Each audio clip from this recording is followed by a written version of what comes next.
The first storyteller tonight in this first round is a local teacher, connoisseur of swears, fantastic father, an amazing hugger, Curtis Ash. Do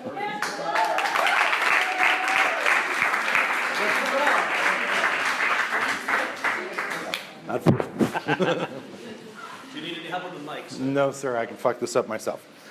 Hi, everybody.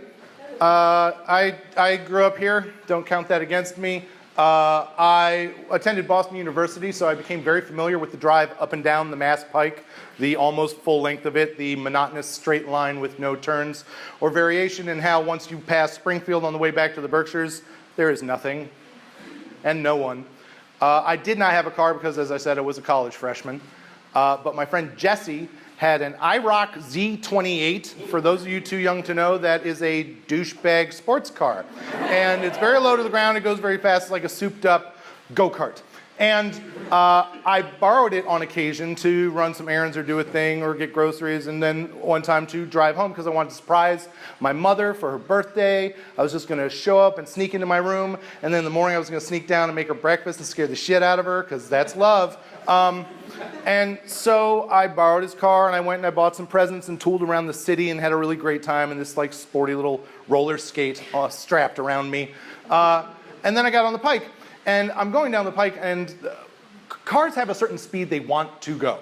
And if you are going slower than your car wants to go, it's going to give you this. And if you're going faster than it wants to go, it's going to say slow down. And if you're going the right speed, it hums along with the road. And so I was humming along at 95 miles per hour, which I grew up driving beater pickup trucks and minivans, so this was all new to me. And so I'm driving along the Pike, and once I get, again, past Springfield, there is nothing and nobody. I have the road to myself. It's late at night. And I come over a rise, and there's a car in the fast lane. I am in the slow lane because it is better paved because of all the on and off ramps. It is February, but the weather is actually pretty mild, and there's no slickness to the road. It's really nice out, and I figure, well, I could get into the fast lane, flash my blinkers to ask them to get into the slow lane so I could then pass them and speed up again, because they were going like 50, and it's a 65 limit. I thought, why don't I just stay in my lane, just cruise right by them, give them a soulful apology in my heart, and just keep on my merry way. And so that's what I did until they veered right in front of me as I was about to pass them. I stomped on the brake with both feet and yanked the wheel. Now, because this thing was low to the ground, I didn't roll it, but I spun about 9,000 times. Like, I could have bored my way down to the center of the earth if I kept going. And when I came to a stop, the engine had stalled. They were long gone. I hadn't hit them. I hadn't hit anything else. I sat there, and I was like, holy shit. And I'm in a straight line. I'm like, okay, take it out of gear, start it up. It starts. Hallelujah. On the way I go. And I'm driving along. Now I'm doing 60, right? And I almost had a stroke. And I come over the rise, and now there are two cars in front of me. Only this time they are side by side and facing me. Because I am now traveling in the wrong direction on the Massachusetts Turnpike.